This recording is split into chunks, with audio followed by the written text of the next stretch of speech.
कोई समस्या? Good morning everyone, good morning. Am I audible? ठीक है।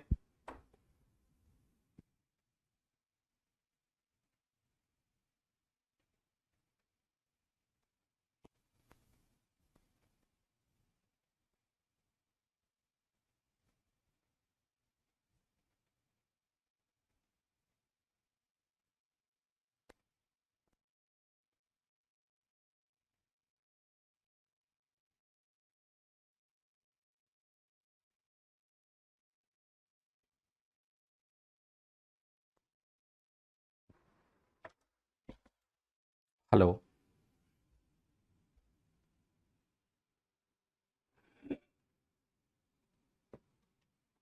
तो क्लास का समय परिवर्तित नहीं हुआ है, यह सिर्फ आज के लिए एक बदलाव है, क्योंकि आज नवरात्रि का पहला दिन है। तो सुबह सुबह थोड़ा समय परिवार के साथ देना था। तो कई बार लगता है कि हाँ फ्री हो जाएंगे 7:30 तक ठीक है, बट नहीं हो पाए। सो कोशिश थी कि 8 बजे क्लास लूँ, बट घर वालों ने मुझे ऐसे घूरा, जैसे मैंने बोला मेरी आधे घंटे में क्लास है ठीक है, ऐसे घूर दिया मुझे। तो मैंने कहा ठीक है, 1 घंटे बात लेते हैं, कोई बात नहीं, कोई बात नहीं, नो प्रॉब्लम ठीक है। तो आप सभी का क्लास में बहुत हार्दिक स्वागत और अभिनंदन। आशा करता हूँ कि आप सभी कुशल मंगल से हैं। और कौन कौन नवरात्रि का व्रत है वैसे? हम्म। कितने लोग नवरात्रि का व्रत हैं? हाँ जी। व्रत है कोई नवरात्रि का? बता दो, उसको मैं डांटूंगा नहीं, इसलिए पूछ रहा हूँ। नहीं हो तो भी बोल दो हैं ठीक है। बच जाओगे अगले 9 दिन तक। तुम्हें मानसिक रूप से बिल्कुल भी तंग नहीं करेंगे हम। रविकांत जी हैं। और और कौन कौन है? और कौन कौन व्रत है?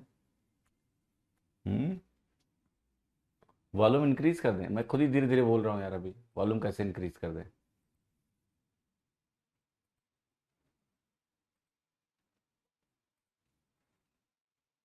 हाँ। ओके। हमारा है, चलो जी ठीक है। हम्म। हम नहीं हैं। हम हैं। ओके। तो देखो, व्रत तो हम भी नहीं है बेटा। ठीक है, इसका कारण बताता हूँ मैं आपको। ना, मुझे खाने का बड़ा शौक है। और मैंने ये देखा है, जब मैं व्रत रहता हूँ ना, मैं तो मेरा खाने का और मन करता है।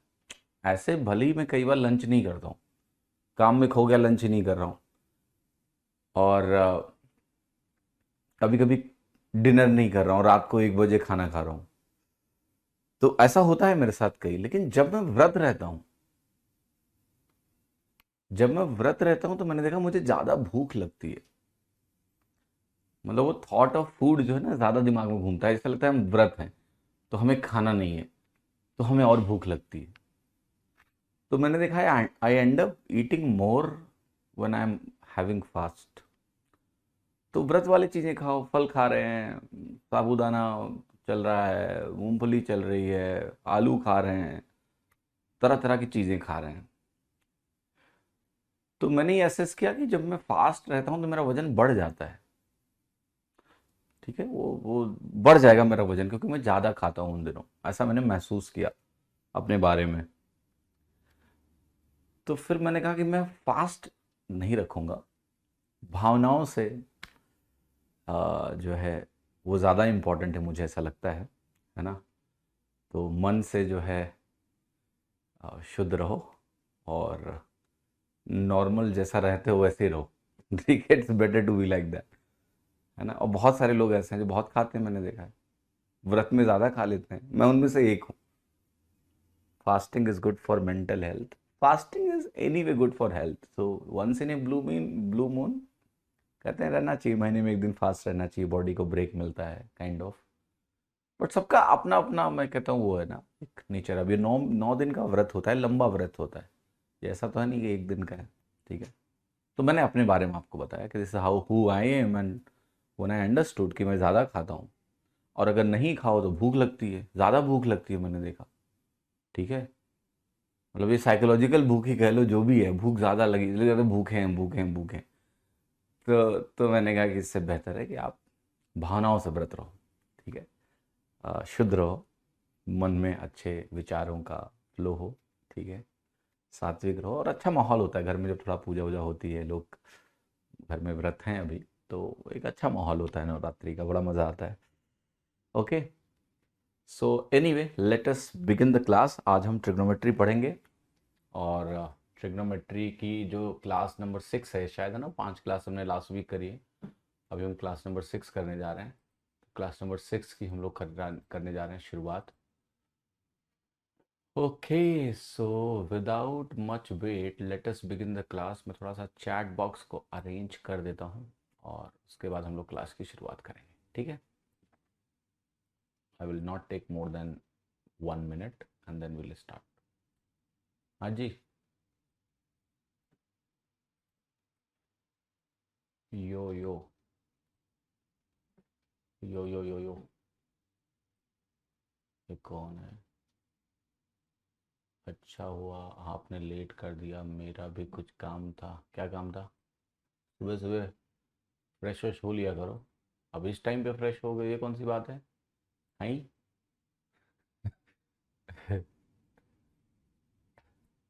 चलो ठीक है, चले शुरू करें अब क्लास। माहौल बनने दो, कैसा माहौल बनाना है बेटा? कह रहा है माहौल बनने दो। माहौल बनने दो, कैसा माहौल बनाना है बताएं कुछ। हम्म, ये शब्द काफी बदनाम है, माहौल बनने दो। हम्म,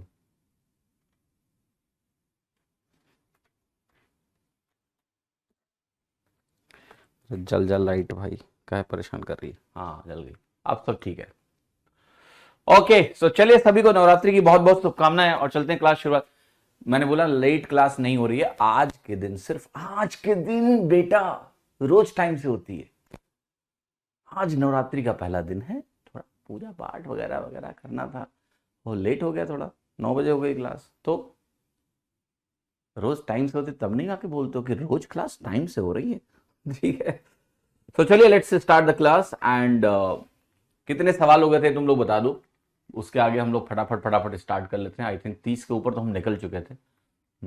देखेंगे तो मुझे ध्यान आएगा कहाँ तक हो गया था। ये हो गया था, ये भी हो गया था, ये भी हो गया था, ये भी हो गया था कि नहीं हुआ था? ये नहीं हुआ था, रूट लगा हुआ नहीं हुआ था, ये नहीं हुआ था। ये करेंगे आज, क्वेश्चन नंबर 36 से हमें करना है। ठीक है, क्वेश्चन नंबर 36 ऑनवर्ड्स हमें इन क्वेश्चंस को करने की आवश्यकता है आज। तो चलिए शुरू करते हैं क्वेश्चन नंबर 36। क्वेश्चन नंबर 36 क्या कह रहा है? Sine square 1 degree, sine square 5 degree, sine square 9 degree से लेकर साइन स्क्वायर 89 डिग्री तक जाना है, और हमें बताना है कि ये वैल्यू किसके बराबर होगी। सेम पैटर्न है, आप देख रहे हो ये क्या है, अरिथमेटिक प्रोग्रेशन है, 1 5 9 और 89 है। तो लास्ट वाला अगर 1 से सम करेंगे 89 से 90 बनेगा, 5 को एक 85 मिलेगा, 90 बनेगा। अब आपको ये काउंट कर लेने हैं यार कि नंबर ऑफ टर्म्स कितने हैं। तो 1 5 9 से लेके 89 तक कितने टर्म्स हैं, इसकी मुझे काउंटिंग करनी है। तो इसका दो तरीका है। पहला, नंबर ऑफ टर्म्स जब भी कभी निकालने हो और कोई भी समांतर श्रेणी या फिर अरिथमेटिक प्रोग्रेशन दिया है, तो आपको लिखना होता है last term minus first term बटे डी का मतलब होता है कॉमन डिफरेंस, जो इन टर्म्स के बीच का अंतर है, ये 4 4 प्लस 1। तो ये जो n है इसकी वैल्यू देखो क्या होगी। लास्ट टर्म तुम्हारा 89 है, फर्स्ट टर्म आपका 1 है, और जो कॉमन डिफरेंस है जिसको सर्वांतर बोलते हैं, ये 4 है, और ये प्लस 1 करोगे, ये बनेगा 88/4, और 88/4 प्लस 1 अगर आप करते हो तो ये 22, और 1 कितना बनेगा 23। n की वैल्यू आपकी 23 आ गई। अब नंबर ऑफ टर्म्स अगर 23 हो गए तो आपको पता है इसका आंसर क्या होता है, जितने नंबर ऑफ टर्म्स हैं बटे 2 कर देते हैं हम। तो इसका अगर हम आंसर लगाने जाएंगे तो मेरा आंसर होगा 23/2। 23/2 का मतलब होता है 11/1/2, और 11/1/2 मुझे कहाँ दिया है? ऑप्शन ए में। तो ऑप्शन ए आपका करेक्ट हो गया। इस सवाल में किसी को कोई भी दिक्कत नहीं होनी चाहिए। ओके, समझ में आएगा नहीं? Is it clear to everyone? Okay, तो ये ध्यान रखना, ये फॉर्मूला बहुत इंपॉर्टेंट है आपके लिए। नंबर ऑफ टर्म्स अगर कभी भी निकालने हो किसी भी अरिथमेटिक प्रोग्रेशन यानी समांतर श्रेणी में, तो आपको निकालना होता है last term minus first term upon D plus 1। Okay, ये सवाल देखिए, ये भी इसी पे बेस्ड है। साइन स्क्वायर 5 है, साइन स्क्वायर 6 है, 5 6 7 ऐसे करके है, 85 तक जाना है आपको। तो पहला और आखिरी का सम कितना है? 90 है। सेकंड लास्ट देख लो, 6 और 84 का सम 90, तो वही बात हो गई। अब हमें देखना है नंबर ऑफ टर्म्स कितने हैं, इसी पे बेस्ड पूरा गेम है। तो आप कहोगे यहाँ 5 से चलना है, 6 भी है, और डॉट डॉट डॉट चलेंगे, 85 तक जाना है, नंबर ऑफ टर्म्स निकालने हैं। आप कहोगे नंबर ऑफ टर्म्स बनेंगे 85 minus 5, last term minus first term divided by 1, common difference 1 है, 6 माइनस 5 1 प्लस 1। तो ये वैल्यू हो गई 80 धन 1 81। तो 81 नंबर ऑफ टर्म्स अगर हो गए तो जो तुमसे पूछा गया है उसका आंसर होगा 81/2, जिसको हम बोल सकते हैं 40/1/2। 40/1/2 कहाँ दिया हुआ है आपको? बी ऑप्शन में। तो बी ऑप्शन आपका करेक्ट है। ओके सर, ये चेक करना होगा कि 45 डिग्री आ रहा है या नहीं। विशाल जी, ये चेक करने की आवश्यकता आपको बिल्कुल भी नहीं है, क्योंकि इसका कारण बता रहा हूँ। 45 अगर आएगा भी तो उसकी खुद की वैल्यू 1/2 होती है, मैंने आपको बताया, तो वो औसत को डिस्टर्ब नहीं करेगा। और नहीं आता है तब तो कोई दिक्कत ही नहीं है, फिर तो पेयर बन रहे हैं बराबर। तो यहाँ तो 45 जो है आना ही आना है, आना ही आना है, क्योंकि जब भी आपके नंबर ऑफ टर्म्स ऐसे बनेंगे 81, ऑड नंबर ऑफ टर्म्स होंगे, तो 45 बीच में पक्का आएगा, उसकी तो तुम टेंशन ही मत लो। ठीक है, और अगर नंबर ऑफ टर्म्स ऑड नहीं बनेंगे तो 45 नहीं आएगा, और 45 अगर नहीं आएगा तो भी कोई दिक्कत नहीं। दो टर्म्स का सम एक हो रहा है इसलिए हम आधा करते हैं, और 45 खुद में आधा ही होता है, तो कोई प्रॉब्लम नहीं है। ओके, समझ में आई बात या नहीं? ओके, क्लियर हो गया? चलो अगला सवाल देखते हैं। ओ माई गॉड, डरावना सवाल, क्योंकि इसमें पाई/40 लिखा हुआ है, 3 पाई/40 लिखा हुआ है। पाई देखते ही मन जो है विचलित हो जाता है, मन देखते ही पाई को विचलित हो जाता है। फिर भी आपको विचलित नहीं होना है, आपको यह देखना है कि क्या इसमें कोई पैटर्न है। तो देखो, पैटर्न यह है कि पाई/40 और यह है 19 पाई/40। जरा ये देखते हैं कि ये पाई/40 और जो 19 पाई/40 है, क्या इसमें कोई पैटर्न नजर आ रहा है? आप कहोगे 20 पाई/40 है, और 20 पाई/40 का मतलब पाई/2 होता है, और पाई/2 तो 90 डिग्री होता है, क्योंकि पाई की वैल्यू 180 डिग्री होती है। तो ये तो आ गया 90 डिग्री, 90 डिग्री। हाँ, n/2 इसका फॉर्मूला है, इसका लॉजिक पढ़ाया था आपको मैंने, बालकों भूल गए? ठीक है, तो n/2 ये पाई/2 90 डिग्री हो गया। अब आप कहोगे इसका मतलब हम पेयर्स खोजते हैं। अच्छा, ये 3 पाई और 17 पाई का सम कितना है? ये भी 20 पाई/40 हो गया, ये भी पाई/2 हो गया।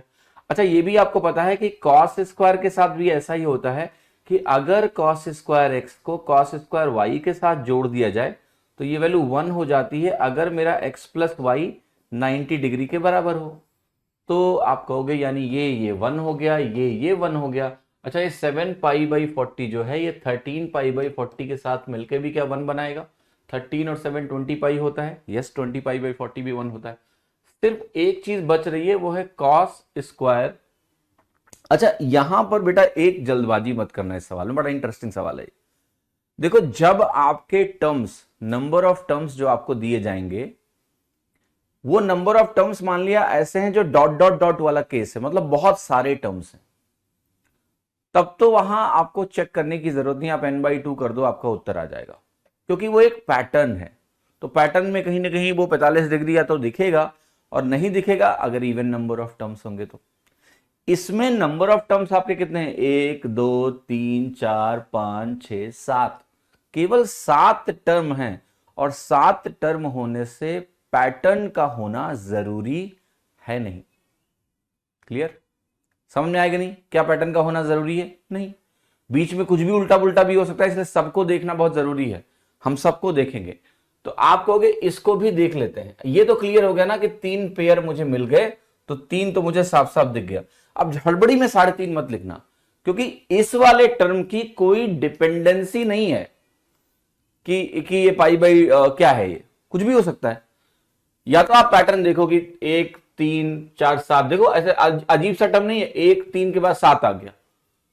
तो कहने का मतलब यह है, माहिया अंसारी, आपने ट्रिगो यूट्यूब पर ज्यादा डिटेल में पढ़ाया है। अंसारी साहब, ये अगर आप मेरी क्लास में करोगे ना, तो मैं आपको क्लास से निकाल दूंगा। इसका रीजन बता रहा हूं। अगर आपको यूट्यूब पे ज्यादा पसंद आ रहा है तो आप यूट्यूब पे पढ़ लो जाके। 40 घंटे का वीडियो पढ़ा है, क्यों आए बैच में फिर? दूसरी बात, ट्रिग्नोमेट्री अभी खत्म नहीं हुई है। यूट्यूब पे ज्यादा अच्छा पढ़ाया है, यूट्यूब पे ज्यादा अच्छा पढ़ाया है। तुम ही हो जो मुझे व्हाट्सएप करके परेशान कर रहे थे, मुझे पता है। एक मैसेज भी आया है, तुम ही हो। ये क्या गेम चल रहा है यार? तुमको पढ़ने से मतलब है कि यहां बैठ के आके यूट्यूब पे ज्यादा अच्छा पढ़ाया, यूट्यूब पे ज्यादा अच्छा पढ़ाया, जाके पढ़ो यूट्यूब पे। गधे की तरह बातें मत किया करो मुझसे। टीचर को पढ़ाने दो, बर्बाद हो जाओगे वरना। अगर आपको वही वीडियो देखना है, मैं चलवा दूंगा रिकॉर्डिंग, देखो। अगर वही अच्छा है तो मत पढ़ो मुझसे। क्या मजाक चल रहा है यार?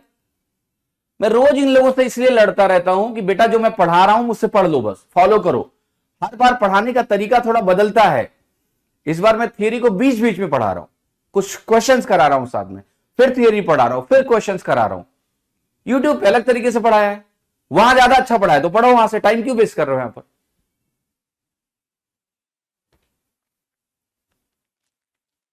कोई मतलब सेंस ही नहीं है लोगों के अंदर।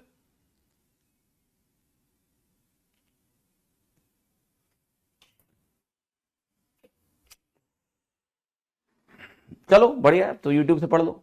मैं ये यूकेलेले बजा लेता हूँ, ये मंगाया मैंने अपने लिए। ठीक है, ये नया इंस्ट्रूमेंट मंगाया मैंने सीखने के लिए। तुम एक काम करो, यूट्यूब से पढ़ो, मैं यूकेलेले सीखता हूँ फुल टाइम। जोक चल रहा है क्लास इनके लिए। हाँ नहीं तो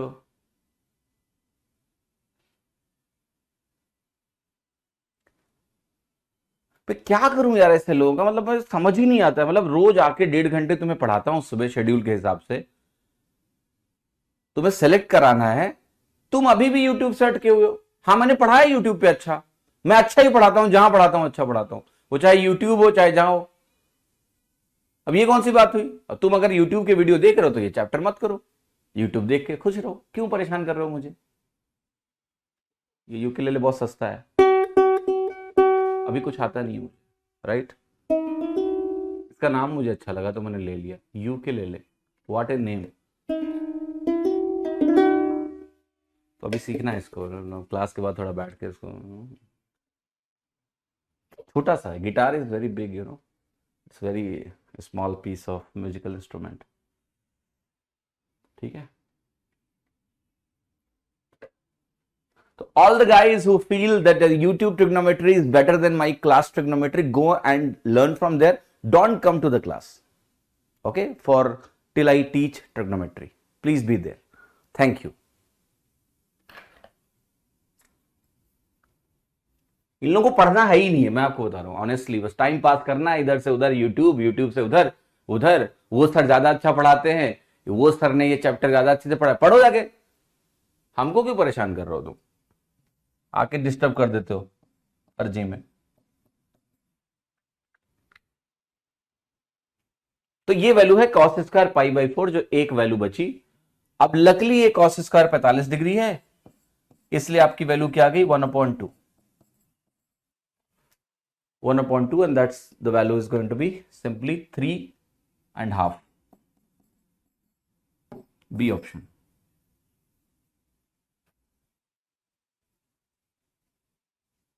ओके, चले आगे बढ़े। नहीं, खुद के लिए लिया है मैंने, यू के ले ले। चले, आगे बढ़े, ठीक है। तो मैं आखिरी बार एक वार्निंग सभी को दे रहा हूं ये चीज कि अपना ज्ञान अपने पास रखो, ठीक है। टीचर को पढ़ाने दिया करो। ऑनलाइन क्लास का मतलब ये नहीं होता है और फीस पे कर देने का ये मतलब नहीं होता तुमने टीचर को खरीद लिया, उसको पढ़ाने ही मत दो, उसको आके सुबह सुबह डिस्टर्ब करो। आपने यूट्यूब पे बहुत अच्छा पढ़ाया है, यहाँ अच्छा नहीं पढ़ा रहे हो तो पढ़ो यूट्यूब से जाके, यहाँ क्या करने आ रहे हो, गो, ठीक है। क्वेश्चन नंबर 39, चलो वापस आते हैं, अभी सवाल करेंगे, अब मेरा मूड अच्छा हो गया फिर, ठीक है। So let's come back, 89 degree, 44.5 degree, 45 degree, 44 degree. Find the value of tan 1 degree upon 1 plus tan 1 degree plus tan 2 degree upon 1 plus tan 2 degree dot dot dot tan 89 degree upon 1 plus tan 89 degree. देखो ये तो clear है कि यहां कोई ना कोई pattern है, क्योंकि बगैर पैटर्न के तो ये क्वेश्चन होने वाला नहीं, और डिग्री नहीं है ये, सॉरी ये वैल्यूज होंगी, मान है, वैल्यू है, तो ये क्या पैटर्न है यार, ये कैसे खोजा जाए, ये सबसे इंपॉर्टेंट है, ठीक है। चलो पता करते हैं कि इसमें पैटर्न क्या है, खोजें, है ना। चलिए जी, तो यहां पर आपका हो गया साइन 1 डिग्री। अगर मैं इसको साइन में कन्वर्ट करूं, ऐसे ही मुझे कुछ समझ में आ नहीं रहा कि सवाल कैसे होगा, तो मैं कोशिश कर रहा हूं कुछ तो खेल करें। तो हमने कहा ये साइन 1 डिग्री मान लेते हैं, यहां ये बनेगा cos 1, sine 1 degree plus cos 1 degree, sine 1 degree plus cos 1 degree, ऐसा लिख लिया। क्या अभी भी सवाल में कोई आपके पास हिंट है कि कैसे आगे बढ़े, how to do this question, कैसे करें इस सवाल को। देखो पक्का मैंने बोला कोई ना कोई पैटर्न है, पक्का कोई ना कोई पैटर्न है। अब इस पैटर्न को तोड़ने के लिए हमें कुछ तो खेल करना पड़ेगा, मैं उसी खेल की कोशिश कर रहा हूं कि क्या आप भी दिमाग लगाओ, आप भी दिमाग लगाओ और मुझे बताओ कि इसको कैसे ब्रेक करें। देखो कुछ चीजें क्लियर बता रहा हूं मैं आपको, एक कि कुछ ना कुछ कैंसिलेशन होंगे, कुछ ना कुछ कैंसिलेशन होने, क्योंकि बगैर कैंसिलेशन के तो क्वेश्चन हो ही नहीं सकता, कहीं ना कहीं तो कैंसिलेशन है, राइट, क्लियर और नॉट। तो आप बहुत ध्यान से आपको यह देखना है कि कैसे कैंसिलेशन होगा, पहला टर्म आखिरी टर्म से कंबाइन होगा क्या, ऐसा कुछ होने वाला है क्या, यहां पर कुछ सीन बनने वाला है, उम्मीद तो वही है कि कुछ वैसा होगा, या फिर हम पहले टर्म को ऐसा कुछ बनाएं कि ये दूसरे टर्म से कटे और जाके बात बने। These are the two things possible, कि पहले टर्म को दो पार्ट में ब्रेक करें और ब्रेक करके हम इसको करें, ठीक है। तो कोई हिंट देगा, राइट। तो जरा देखते हैं, जैसा ये टर्म है इसको बहुत ध्यान से देखो, हम इसको क्या लिख सकते हैं, इसको हम चाहें तो हम लिख सकते हैं कॉट 1 डिग्री और ये वैल्यू हो गई 1 प्लस कॉट 1 डिग्री, राइट। इतना अगर मैंने लिख दिया तो आप कहोगे नीचे मुझे मिल जाएगा sine 1 degree plus cos 1 degree, और यहां से जो बटे साइन आएगा, बटे साइन कटेगा, यहां पर आ जाएगा आपका कॉस 1 डिग्री। क्या इन दोनों टर्म को मैं कंबाइन करूं तो मुझे 1 मिल रहा है, यस। तो पैटर्न यहां भी वही है, पहले और आखिरी को अगर आप ध्यान से देखो, पहले और आखिरी को बहुत ध्यान से देखो, तो ये वैल्यू है साइन 1 डिग्री बटे साइन 1 प्लस कॉस 1, और ये है कॉस 1 बटे साइन 1 प्लस कॉस 1। इसका क्या मतलब हुआ, इसका सिंपल सा मतलब ये हुआ कि अगर इन दोनों को जोड़ दोगे तो न्यूमरेटर और डिनोमिनेटर सेम हो जाएंगे, कट जाएगा, यानी फर्स्ट और लास्ट का सम 1 आ गया। इसका मतलब हो गया कि इस पर्टिकुलर पैटर्न में अगर हम 1 को 89 दे दें, सेम डिनोमिनेटर में भी 89 दे दें, तो ये वैल्यू 1 में कन्वर्ट हो जाती है। और अगर ये वैल्यू 1 में कन्वर्ट हो जाती है तो कितने नंबर ऑफ टर्म्स आपको दिख रहे हैं यहां पर, आपको कि मुझे 89 टर्म्स दिख रहे हैं, और 89 टर्म्स का जो सम होगा वो 89/2 देना चाहिए, आपको 44.5। बट थोड़ा सा आपको वेट करना चाहिए ये पूछने के लिए कि सर इसमें एक मिडिल टर्म होगा, उसको कोई पेयर नहीं मिलेगा, तो क्या जैसा साइन कॉस में हो रहा था वैसा यहां भी होगा, देखना पड़ेगा हमको। तो वो मिडिल टर्म क्या है एग्जैक्टली, आप ध्यान से देखो, वो मिडिल टर्म है आपका tan 45 बटे 1 प्लस tan 45। इसको कोई नहीं मिलेगा, ये अकेला है, बट ये अकेला भी 1/2 के ही बराबर है, तो अगेन ये औसत को डिस्टर्ब नहीं करेगा, क्योंकि दो दो को कंबाइन करने से वैल्यू अगर 1 आ रही है तो औसत 1/2 है, और अगर औसत मेरा 1/2 है तो आपकी वैल्यू क्या होगी 44.5। आ गया आंसर, ओके, समझ में आ गया नहीं। तो इसका आंसर भी क्या होगा 89.1। इस पैटर्न को भी याद रखना बेटा। अभी मेरे दिमाग में एक ख्याल आ रहा है कि मैं यूट्यूब के वीडियो डिलीट करा दूं सारे, फिर ये कहाँ जाएंगे भटक के। बात करता हूँ आज टीम से कि यूट्यूब के सारे वीडियो जो है डिलीट करो, रैमोथॉन लंबे लंबे, ठीक है। दुर्योधन को भी अर्जुन बनाना ही पड़ेगा ना, और क्या किया जाए। तो वीडियो डिलीट करवाते हैं आप यूट्यूब के, भटकाव कम होगा थोड़ा। ये देखो, ये भी सवाल कुछ उसी पैटर्न का है और एक्चुअली में इसका आंसर भी वही है, क्योंकि आंसर यही आएगा। क्यों? देखो, ये जो cot 1 है, अगर आप इसको रिजॉल्व करोगे, सॉल्व करोगे, तो ये बनेगा cos 1 डिग्री बटे sin 1 प्लस cos 1 बनेगा, डॉट डॉट डॉट। यहां पर क्या है, यहां पर वैल्यू है आपकी cos 1 डिग्री बटे, ये हम इसको cot 1 लिखेंगे, और जब इसको हम cot 1 लिखेंगे ना, आप समझना मेरी बात में क्या समझाने की कोशिश कर रहा हूं आपको। ये cot 1 जो है यहां पर ये साइन, ये tan 1 बनेगा। तो जब ये tan 1 बनेगा तो ये वैल्यू आपकी बनेगी sin 1 अपॉन sin 1 cos 1। बात वही है, sin 1 प्लस cos 1, sin 1 बटे sin 1 प्लस cos 1, राइट। इसको जोड़ोगे 1 आ जाएगा। सेम पैटर्न, आंसर क्या हो गया आपका, right. Answer is C, 44.5 degree, 44.5 degree. तो बिल्कुल ये पैटर्न आपको लिख लेना है बालक, कि अगर कभी भी मेरे पास tan x upon 1 plus tan x है, और यहां पर आपकी वैल्यू cot, यहां पर मतलब मैं लिख रहा हूं tan 90 minus x upon 1 plus tan 90 minus x है, तो ये जो वैल्यू है ये 1 के बराबर होती है।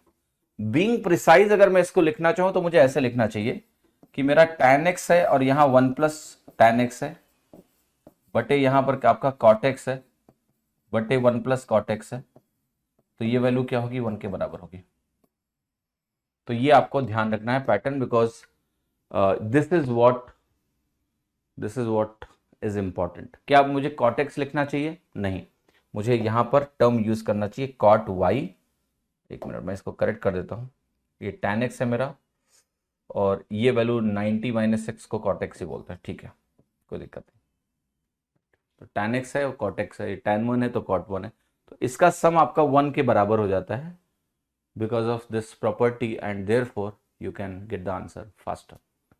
तो ये पैटर्न आपको ध्यान रखना है, वरना एग्जाम में सवाल ना निकलेगा तुमसे, बहुत टाइम लगेगा सोचने में कि क्या करना है, कैसे करना है ना। ओके, ये सवाल देखिए प्लीज। ओके, क्वेश्चन नंबर 41 देखो, क्वेश्चन नंबर 41 बहुत ध्यान से देखना। Sign theta minus 26 cos 3 theta plus 76 के बराबर है, तो आपको बताना है थीटा की वैल्यू क्या होगी। यहां बहुत ध्यान से आपको देखना। तो साइन ऑफ समथिंग बराबर कॉस ऑफ समथिंग है, आपको थीटा की वैल्यू बतानी है कितनी है। तो साइन जब भी कॉस के बराबर होता है ना, तो अंदर के सम जो होता है ना, ये थीटा माइनस 26 जो होता है, और 3 थीटा प्लस 76 जो होता है, इसका सम 90 होना चाहिए। जब सम 90 होता है तो बराबर होता है। यहां से आपको मिलेगा 4 थीटा प्लस 50 डिग्री, ये 90 डिग्री के बराबर होगा। 4 थीटा आपका 40 डिग्री हो गया, थीटा की वैल्यू आपकी 10 डिग्री आ गई, तो आंसर क्या हो गया आपका, बी के बराबर हो गया। B is the right answer. Okay, clear है। साइन ऑफ समथिंग अगर कॉस ऑफ समथिंग के बराबर है तो अंदर वाले का सम 90 डिग्री होता है, तभी ऐसा होता है। 42वां सवाल देखो, साइन की वैल्यू दी है, सेक की वैल्यू दी है, एक्स की वैल्यू पूछी गई है। साइन इंटू सेक, सेक को आप उधर ले जाओगे तो क्या बनता है, कॉस, राइट। तो बेसिकली आप कह रहे हो कि sine of something cos of something के बराबर है, तो अंदर का सम 90 डिग्री होना चाहिए। तो 3x माइनस 33 डिग्री आपका 5x माइनस 27 डिग्री के बराबर होता है।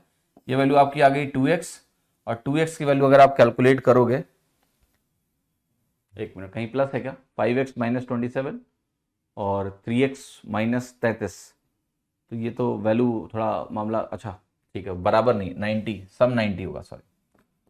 तो ये 5x माइनस 27 इधर लिखो, और सम को हमें 90 करना है, ठीक है। तो आप कहोगे 8x बनेगा, और ये वैल्यू कितनी है, 60, और 90 प्लस 60 हो गया, x की वैल्यू क्या होगी, 150 बटे 8, डिवाइड कर लो।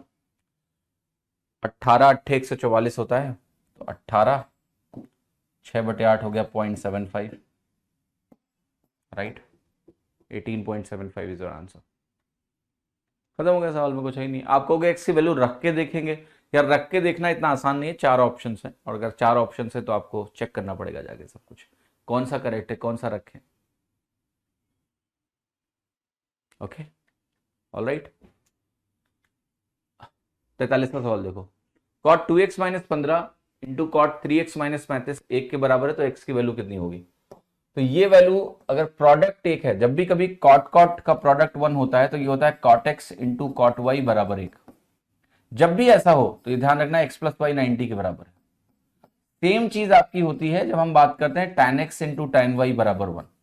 जब भी आपका tan x into tan y 1 हो तो ये जान लेना x प्लस वाई 90 के बराबर होना चाहिए। तो सेम सिनारियो यहां भी है कि cot इंटू कॉट अगर 1 है तो 2x माइनस 15 जो है आपका यहां पर दिया हुआ है, और 3x माइनस 35, 3x माइनस 35, इन दोनों का जो सम है वो किसके बराबर होगा आपका, इन दोनों का सम आपका 90 डिग्री के बराबर होगा। तो 3 और 2 कितना बनेगा, 5x is equal to 90 degree plus 50, x की वैल्यू कितनी हो गई 28 degree. B option, that's the answer. Clear, hope you understood this point. पिछले सवाल में cot A into cot B बराबर 1 से हो सकता है, किस सवाल में, इसमें कॉट बनाने की क्या जरूरत है, इसमें कॉट बनाने की कोई जरूरत नहीं है आपको। किस सवाल में बोल रहे हो, इस सवाल में, तो उसके लिए फिर एलसीएम लोगे ना फिर आप, वो ज़्यादा लंबा तरीका है, ज़्यादा इजी तरीका मैंने आपके सामने लिखा।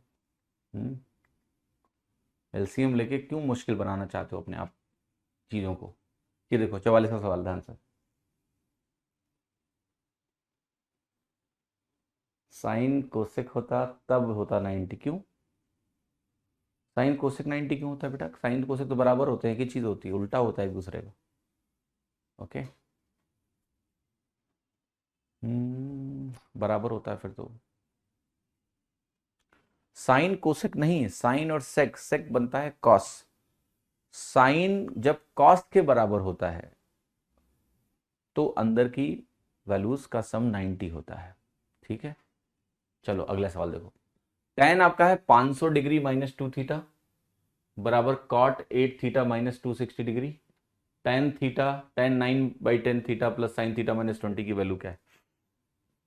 तो थीटा निकालना पड़ेगा, और कुछ आ रहा ही नहीं यार। और जिस तरह के मान दिए ना, बेसिकली मैं तुमको बता रहा हूँ, ये दोनों ठीक है, मतलब वैल्यू क्या है, ये रूट बेसिकली √2 को इंडिकेट करेगा, ये तुम्हारा √3 को इंडिकेट करेगा, ये 3/2 है तुम्हारा। ये तो मुझे सेंसलेस लग रहा है ये आने वाला है, तो फिर भी 1.2 किस कम्बिनेशन से बनेगा। एनीवे देख लेते हैं। तो tan जब भी कॉट के बराबर होगा तो भी same scenario, x plus y 90 होना चाहिए, सम 90 होना चाहिए। तो इसका सम अगर 90 है तो सम निकाल लेते हैं। 500 माइनस 260 हो गया आपका 240 डिग्री प्लस 6 थीटा बराबर 90। 6 थीटा की वैल्यू यहाँ से निकालनी पड़ेगी हमको, ठीक है, सम 90 करना है हमको। तो इन दोनों का सम करोगे तो 500 माइनस 260 आपका 240 आएगा, प्लस 6 थीटा आया, और ये हमें करना है 90 डिग्री के बराबर। तो यहाँ से 6 थीटा की जो वैल्यू आ रही है वो आ रही है 90 माइनस 240। क्या आ रही है आपकी 90 माइनस 240, 90 माइनस 240 कितना होता है आपका 150 डिग्री। 6 थीटा 150 आ गया, थीटा की वैल्यू माइनस 30 डिग्री आ गई। एक बार देख लेना माइनस में कोई गलती ना हो। ठीक है, ये आपका 6 थीटा हो गया। ठीक है, सबको सही लिखा है, थीटा की वैल्यू 150, थीटा माइनस 30 आ गया। अब थीटा अगर माइनस 30 आया तो आपको अब देखना है टाइम की वैल्यू क्या है और कैसे आपका मान निकलने वाला है। ये करेक्ट है, सभी को समझ में आ रहा है, एवरीवन इज गेटिंग दिस। हाँ जी, इसके आगे क्या करोगे आप, थीटा की वैल्यू माइनस 30, ये मैं समझ गया, घोटाला घोटाला घोटाला घोटाला यार, ये मैं समझ गया टाइपिस्ट का घोटाला है, क्योंकि 27 डिग्री का मान तो मैं यार निकाल ही नहीं सकता, कुछ भी कर डालूं मैं, 30 रखूंगा तो ये घोटाला कहाँ है मैं बताता हूँ। घोटाला है टाइपिंग में। टाइपिंग में घोटाला ये है, यहाँ डिग्री का साइन लगा है ना, यहाँ नहीं लगा, तो ये जो डिग्री है ना मेरे ख्याल से यही सरक गई है नीचे, if I am not wrong. Agreed और नॉट, 50 डिग्री होना चाहिए, वो जीरो नीचे सरका है, तभी मामला गड़बड़ हुआ है सब। अब आप सम करोगे तो आपको मिलेगा 6 theta minus 210 degree is equal to 90। अब ठीक है, अब यहां से थीटा की वैल्यू आ जाएगी आपकी 50 डिग्री। 6 थीटा 300 बनेगा, थीटा 50 आ गया। थीटा अगर 50 आया तो ये हो गया 9/10 इंटू 50 प्लस 50 आ गया साइन 30, 45 डिग्री। तो ये बेसिकली साइन 30 हो गया और ये tan 45 हो गया। तो tan 45 एक होता है, साइन 30 आपका 1/2 होता है। तो वैल्यू क्या आ गई? 1.5। C option. गिटार गिफ्ट करें, हम आपको 140 नंबर देंगे मैथ में। अरे गिटार नहीं है बेटा, इसको यूकेलेले बोलते हैं। यह है यूकेलेले और सस्ता वाला लिया है मैंने काफी। पहले सीखेंगे फिर अच्छा वाला लेंगे। गिटार काफी कॉम्प्लेक्स, उतना टाइम ही नहीं मेरे पास, मैं क्या करूं। तो ये बहुत छोटा है और मैंने देखा इसको खुद से सीख सकते हैं हम बड़ी आसानी से, राइट। सो देयरफॉर ना I thought this is good, is handy, it's very small and अभी कुछ सुर नहीं निकल रहे ना, सुर है ही नहीं अभी, बेसुरा इसको बजा रहा हूं मैं। सीखना है इसको, खुद से सीखेंगे, कोई टीचर उचर नहीं करेंगे, ठीक है। 15-15 मिनट रोज सीखेंगे। सी ऑप्शन, ठीक है। 45 का सवाल देखो, कुछ है ही नहीं सवाल में भी, कर लो। टेन थीटा को जल्दी से लगाओ, इसका उत्तर बताओ क्या। Sine 10 theta plus cos 5 theta. आप कहोगे tan tan का प्रोडक्ट 1 तो सम 90, तो 8 theta minus 11 degree plus 11 theta minus 13 degree is equal to 90 degree. यहां से मिलेगा 19 थीटा बराबर 90 प्लस 24। थीटा की वैल्यू क्या है? 114 डिग्री बटे 19, 19 छक्का 114 डिग्री। थीटा बराबर क्या है? 6 डिग्री। अब थीटा अगर 6 आ गया तो आप कहोगे ये बनेगा आपका साइन 60 डिग्री प्लस क्या रखो कॉस 30 डिग्री। कितना आ गया? साइन 60 √3/2, कॉस 30 इज ऑल्सो √3/2, तो ये वैल्यू आ गई √3। C option.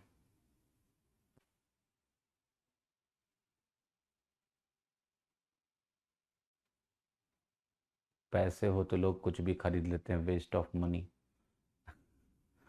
To judgmental man Pandey ji, you are too judgmental. I never waste money.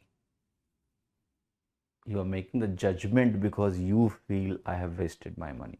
It's your feeling and you don't know anything about me. समझे कि नहीं?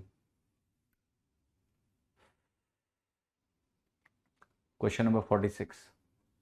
tan 9 13 27, एक लिखा है tan डिग्री है, वहां तो कुछ तो होना चाहिए। अभी खोजते हैं कौन सी डिग्री है वो। 13 27 45 63 77 81, बताओ वहां क्या होगा। 9 4 13, 13 के बाद 27 है, फिर आपका 13 है। क्या दो दो बार लिख दिया क्या? 9 13 27, आई थिंक कुछ ना ऐसा हुआ है, समझ गया मैं। ये आई थिंक यहां से ये 9 डिग्री होना चाहिए और इतना ना डबल होने के चक्कर में गड़बड़ा गया है, इसको हटा दो, ये हटा दो। तो ये क्वेश्चन हुआ 9 13 27 30 45 63 77 81। ओके, अब आई थिंक सही है। बीच में ना ये फर्जी दिया हुआ था, वो 10 डिग्री जो है ना 9 डिग्री होना चाहिए। ओके, करें सॉल्व। ये सवाल होना चाहिए क्योंकि उसका कोई सेंस ही नहीं बन रहा है, वो दो दो बार करके गड़बड़ कर दिया। ठीक है, तो आते हैं वापस और देखो वही हो गया कहानी। 9 का पेयर इसके साथ 81 के साथ तो 1 हो गया, 13 को 77 मिल जाएगा, 27 को 63 मिल जाएगा, 30 को कोई चाहिए ही नहीं, 45 को कोई चाहिए नहीं, तो tan 30 बच जाएगा 1/√3 और tan 45 बन जाएगा 1। आंसर आ जाएगा 1/√3। ये आंसर है बी। ओके, हाँ जी।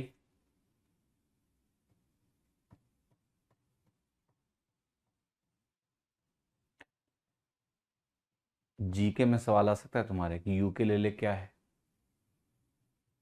तो लोग कहेंगे यूके में जो केले बेचते हैं उनको यूकेलेले बोलते हैं। नहीं, यूकेलेले एक म्यूजिकल इंस्ट्रूमेंट है, ठीक है। बचा लिया मैंने तुमको, बचा लिया।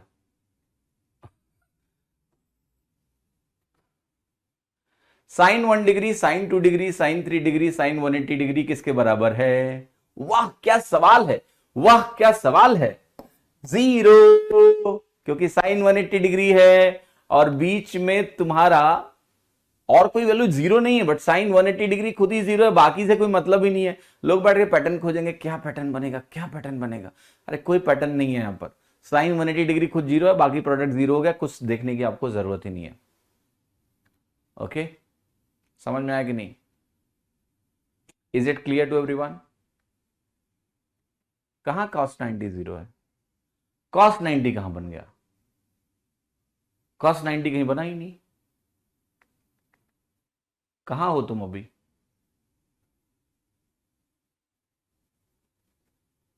कहां हो तुम?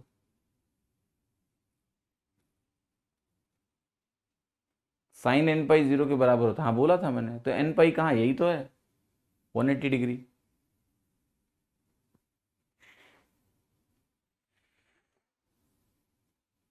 चले आगे। हाँ जी, ये सवाल देखो, ये भी 0 है, क्यों? क्योंकि यहां बीच में cos 90 आ गया, और cos 90 आया तो 0 हो गया, खत्म हो गया सवाल, ये भी खत्म। ओके 48, ये भी खत्म, cos 90 0 होता है। ये देखो tan नॉट डिफाइंड होगा, क्यों? क्योंकि बीचों में एक वैल्यू आ जाएगी tan 90, और tan 90 अनडिफाइंड होता है, तो पूरा प्रोडक्ट कहां से डिफाइन होगा? जब बीच में एक वैल्यू अनडिफाइंड है तो पूरा प्रोडक्ट अनडिफाइंड हो गया। खत्म है कहानी, इसकी भी कहानी खत्म हो गई। हाँ जी, ऑल राइट, बताओ इसकी वैल्यू क्या है? ये n 2 बार गलती से लिख गया क्या? हाँ, टेन को टन लिख दिया, टन, टन 1, टन 2, ऐसा थोड़ा ना होता है, n एक ही होना चाहिए। तो ये tan 1 है, ये tan 2 है, ये tan 3 है, और ये tan 89 है। आपको पता है tan 1 और tan 89 का प्रोडक्ट 1 हो जाएगा, तो ऐसे 1 1 1 1 बनेगा। और 89 है तो आप कहोगे कि देखो 89 में 44 तो बराबर पेयर बन जाएंगे, और एक 45 डिग्री है वो खुद 1 होता है, तो कोई कहानी डिस्टर्ब नहीं हो रही है। आंसर इसमें 1 आ जाएगा, बी ऑप्शन। ठीक है, आंसर क्या आ जाएगा? B option is 1।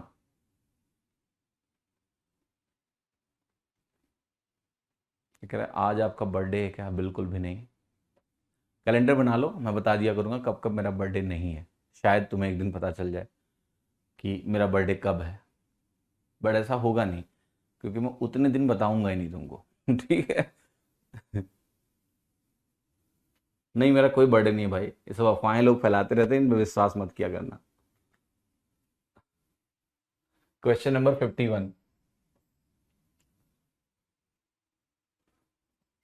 Cos 37 sine 53, cos sine बराबर हो जाते हैं अगर इनके एंगल का सम 90 डिग्री हो। यहां देखो 37 और 53 का सम 90, ये वैल्यू हो गई 1। कॉट 10 बराबर हो जाते हैं अगर इनका सम 90 हो, इसकी वैल्यू क्या हो गई 3, 1 4 तक पहुंच गए हम। कॉट 45 क्या होता है 1, लेकिन यहां पर एक प्रोडक्ट दिया है, वो दिया हुआ है कॉट 6 इंटू कॉट 39। ये इंटरेस्टिंग है, वेट करो अभी। यहां आओ तो ये वैल्यू है कॉट 51 इंटू 84। अब देखो यहां क्या है ना, दो कॉट के अंदर चीजें पड़ी हुई हैं, उनका सम 45 डिग्री है, तो मुझे कुछ कुछ पैटर्न का एहसास हो रहा है कि अंदर सम 45 डिग्री है, और यहां भी देखो इनका सम कितना है, इनका सम 135 डिग्री है, इनका सम 135 डिग्री है, क्योंकि तुमको कॉट 51 की डिग्री की वैल्यू नहीं आती है, आती है क्या? नहीं, ना ही तुमको कॉट 84 डिग्री की वैल्यू पता है, ना पता है ना निकाल सकते हो। कौन सी वैल्यू से 84 डिग्री निकालोगे यार? नहीं निकलेगा। ठीक है, क्लियर और नॉट? तो एक बात बताओ, इसको निकालने के लिए आपको समझाना है, कोई स्पेशल तरीका खोजेंगे? मैं बताता हूं बिना फॉर्मूला याद किए कैसे लगाएंगे इसको। ये देखो 72.5 डिग्री है, ये देखो जरा ध्यान से 7 इंटू 180/12, ये 12 है, ये है 12 एक नम 12, 12 पंचे 60, 15 हो गया, हुआ कि नहीं हुआ? तो ये वैल्यू अगर आप 12 से डिवाइड करते हो तो ये 12 से नहीं 72 से डिवाइड हुआ है, सॉरी, तो 72 से जरा डिवाइड कर लेते हैं इस वैल्यू को और जरा समझते हैं कितना कितना मान आएगा। तो आपने कहा 18 से डिवाइड करो, 18 चौके 72, 36 से डिवाइड कर सकते हो, 36 दूना 72, 36 पंचे, तो ये 7 पचे 35 बना और 35/2 कितना हुआ 17.5, तो ये 17.5 है। अब देखो इनका सम 90 बन गया, यस 90 बन गया, तो ये वैल्यू 1 हो गई। अब मामला अटका हुआ है इन दोनों पे कि कॉट का प्रोडक्ट 90 डिग्री है और कॉट का प्रोडक्ट 135 डिग्री है, निकाले। अब देखो ध्यान से कैसे निकलेगा। आपको ये पता है इसकी कोई वैल्यू ऐसी आएगी जो फिक्स हो। हमें अब देखना है कि कॉट ए कॉट बी का मान क्या होगा अगर मुझे a प्लस बी की वैल्यू 45 डिग्री दी हो तो। अब मैं तुम्हें शॉर्टकट बताने जा रहा हूं, ये समझ में आ गया तुमको? ये तुम्हें समझ में आ गया कि इसकी वैल्यू फिक्स होगी, कोई ना कोई पैटर्न बन रहा है 45 डिग्री पे, तभी उन्होंने एक को 6 लिखा और एक को 39 लिखा। कोई ना कोई पैटर्न बन रहा है 135 डिग्री पे, इसलिए उन्होंने 51 लिखा और 84 लिखा। यहां पर 51 84 की जरूरत नहीं है एक्चुअली, यहां पर 50 और 85 भी लिख सकते हो तुम। तो उसी चीज का इस्तेमाल करके मैं क्या करने जा रहा हूं, बहुत ध्यान से देखना। मैं कहूंगा मैं यहां पर अगर ए की वैल्यू को 30 डिग्री रख दूं और इसकी वैल्यू को 15 डिग्री रख दूं तो भी 45 बन गया, मेरा मान वही आएगा।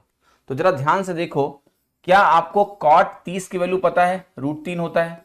क्या कॉट 15 की वैल्यू आपको आती है? आप कहोगे यस, हम बता सकते हैं कॉट 15 की वैल्यू क्या होती है। इसको तुम 1 बना लो और जब इसको तुम 1 बनाते हो तो ये वैल्यू 2 + √3 बनती है। तो ट्रिग्नोमेट्री में क्या होता है, 15, 30 और 90 के जो एंगल्स बनते हैं, ये ट्राइंगल मैंने आपको बनवाया था कि नहीं 15 डिग्री वाला, बस ये बता दो मुझे। 3 वेरिएशंस होते हैं इसके, 15, 75, 90 के, शायद मैंने आपको बनवाए हैं, नहीं बनवाए तो बता देना, बनवा दूंगा अभी। तो 15 डिग्री जो कॉट होता है उसकी वैल्यू 2 + √3 के बराबर होती है कि नहीं होती है?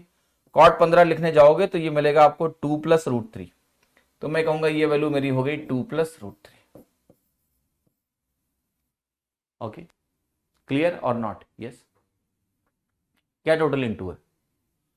इंटू पिंटू कर लेंगे बेटा, उसकी चिंता तुम मत करो। अभी हमने ये लिखा है कि वो जो वैल्यूज निकल गई हैं वो ये हैं, जो नहीं निकली हैं वो ये है।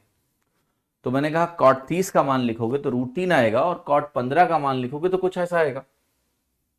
Okay, is it true? Yes, clear? Clear है कि नहीं? यस। बट यहां पर एक छोटी सी गलती शायद आपसे हो रही हो। सवालों में देखो, या तो आपको पता हो कि कॉट में a + b को 45 लेने पे एक स्टैंडर्ड पैटर्न होता है कि नहीं होता है, मैं इसके बारे में भी बात करूंगा थोड़ी देर में। लेकिन इसको आप कंक्लूसिवली तभी बोल सकते हो जब कोई और अरेंजमेंट ना बन रहा हो। मैं भी इसके बारे में बात करूंगा कि प्रोडक्ट में सम 45 होता है तो क्या होता है, और ये इसलिए कर रहा हूं ताकि मैं बता पाऊं कि आप गलत हो।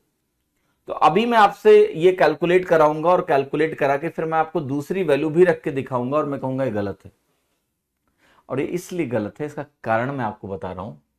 इसका कोई इस तरह से आप इमीडिएट वैल्यू मत लिखो, क्योंकि यहां जो वैल्यूज दी हुई हैं इसमें ये जो पैटर्न है, इस पैटर्न की गारंटी आप इसलिए नहीं ले सकते हो अभी, बिकॉज एक तरीका है कि इसका मान हम निकाल सकते हैं और वो तरीका है कॉट 6 को 84 से कंबाइन करो और इस 39 को 51 से कंबाइन करो। तो ये कोई सेपरेटली नहीं लिखा है कि हम इसको नहीं निकाल सकते हैं। पहली बात, ये कोई सेपरेटली नहीं लिखा हुआ है। ये जो वैल्यू आपके सामने लिखी गई है, this is not a separate value. ये जो वैल्यू आपके सामने लिखी है ये प्रोडक्ट में है, तो ये 1 बना देगा और ये 1 बना देगा, तो इस प्रोडक्ट को हम नेचुरली निकाल सकते हैं। ट्राइंगल गलत नहीं है, आपको एक ही ट्राइंगल पता है, 15, 30, 15, 75, 90 में 3 ट्राइंगल्स बनते हैं रेशियो के हिसाब से। तो यहां पर अभी इसके बारे में आप चर्चा करोगे तो आप गलत हो सकते हो, क्योंकि हमें इसकी शायद जरूरत ही नहीं है। We don't need it because there are other ways in which I am getting the values. तो इसके बारे में बट हम चर्चा करेंगे इस पैटर्न के बारे में कि a प्लस बी 45 होता है, a प्लस बी अगर 135 होता है तो tan a tan b और cot a cot b की वैल्यू क्या होती है, will talk about that, don't worry. तो कुछ पैटर्न है इसलिए मैंने बात करी है, बट इसको अभी चर्चा को हम आगे के लिए कंटिन्यू करेंगे। ये सवाल तो ऐसे ही हो गया यार, आप कहोगे 1 प्लस 3 माइनस 8 प्लस 4, तो 4 4 8 8 कितना हो गया, 0। आंसर क्या हो गया, क्लियर है कि नहीं, यस। तो आंसर क्या हो गया आपका, डी 0। बट मैं फिर से बोल रहा हूं, ये पॉइंट मैंने रेज इसलिए किया है कि सवालों में कई बार जब वैल्यूज ऐसी आएंगी जिन वैल्यूज का आपको डायरेक्ट कोई आइडिया नहीं है, तो वो किसी ना किसी फॉर्मेट से निकलेंगी। जैसे यहां पर वो कैसे निकल रही है, 84 6 से कंबाइन हो रहा है, 39 51 से कंबाइन हो रहा है। लेकिन कई बार नए पैटर्न्स भी आपको देखेंगे कि दो एंगल्स का सम 60 डिग्री है, उसके बेसिस पे सवाल है। कई बार आपको देखा दो एंगल्स का सम 45 डिग्री है, इसके बेसिस पे सवाल है। Will talk about that later. अभी आप इसके बारे में देखो और भूल जाओ। जो मैसेज मुझे देना था मैंने देने की कोशिश करी है, लेकिन आपको इसको इस सवाल से लेना देना नहीं है, इसके बारे में हम अलग से बात करें। 8 जो लिखा है वो 8 लिख दिया ना मैंने यहां पर, -8 प्रोडक्ट एक हो गया तो -8 लिख दिया। करेंगे क्या, लिख दिया मैंने। 8 इंटू समथिंग था तो 8 इंटू समथिंग मैंने लिख दिया आपके सामने, वो 8 लिखा हुआ है यहां पर, इट इज देयर।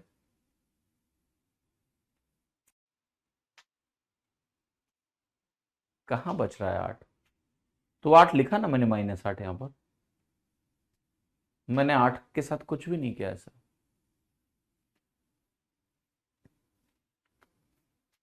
पेज ज्यादा नहीं है विशाल जी, अगर आपने बेसिक्स किए हैं तो आज बहुत हल्के सवाल कर रहे हैं हम लोग। आज तो हम लोग सम 90, प्रोडक्ट 1 जब सम 90 यही कर रहे हैं, और क्या कर रहे हैं।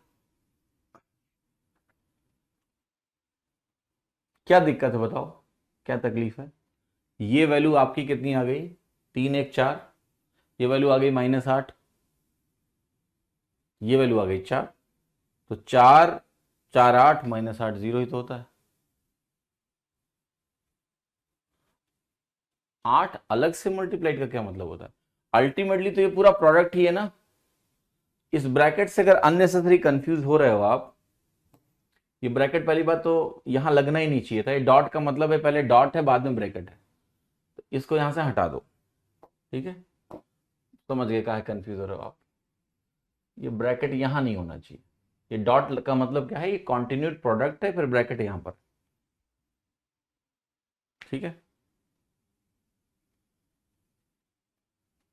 ओके। फॉर्मूलाज एक साथ लिखवाओ हमें, नहीं। देखिए मार्टिन जी, मुझे पढ़ाने दो, मैं जैसा पढ़ाना चाहता हूं, ठीक है, प्लीज। क्योंकि कोई भी फॉर्मेट पढ़ाने का सबको पसंद आ ही नहीं सकता है, ठीक है। तो let me teach the way I want to teach, okay. Because this is not a textbook learning, this is a very different kind of learning that you are having here. It's not a textbook learning कि बड़ा तरीके से सारे फार्मूले लिख दिए, फिर फार्मूले के बाद उसके नीचे उसको सॉल्व करें, नहीं करना है ऐसे, ठीक है, ओके। तो अगर आप you are getting the formula, notes बनाते रहो, हो जाएगा, उसमें क्या है।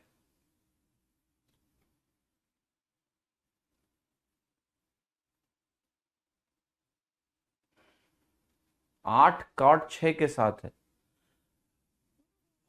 डोनाल्ड डक साहब, यहां 8 किसके साथ है, प्रोडक्ट में है भैया, प्रोडक्ट में है, गुणा में है, वो बाहर है, वो कांस्टेंट है, उसका क्या लेना देना है। कॉट 6 कंबाइन हो गया कॉट 84 से, एक बन गया, तो मल्टीप्लीकेशन है।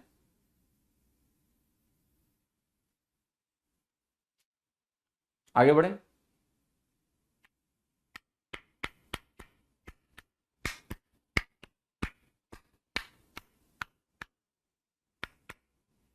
तो ऐसे थोड़ा ना होगा कि 8 जैसे मैंने लिखा 8x इंटू 1/x, 8x/1/x, तो आप कहोगे ये x इससे कटेगा ही नहीं क्योंकि यहां 8x नहीं है, ऐसा नहीं होता ना। ये 8 तो कांस्टेंट है, तो ये दोनों कट गए, x 8 बचा। ये थोड़ा ना कि 8x यहां पर है तो यहां जब तक 8x नहीं होगा तब तक नहीं कटेगा, ऐसा नहीं होता है ना। 8 तो कांस्टेंट है,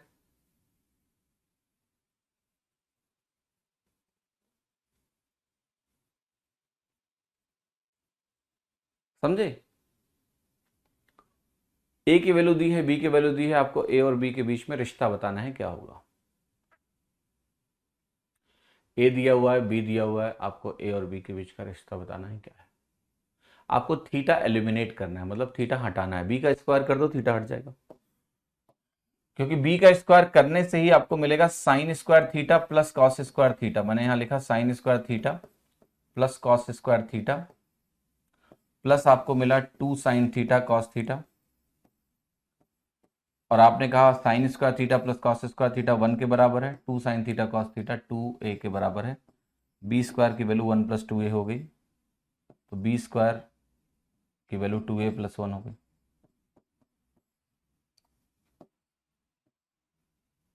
ए option, B square is equal to 2a plus 1।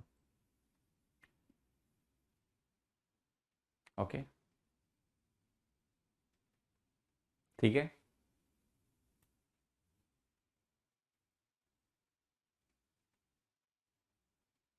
चले आगे।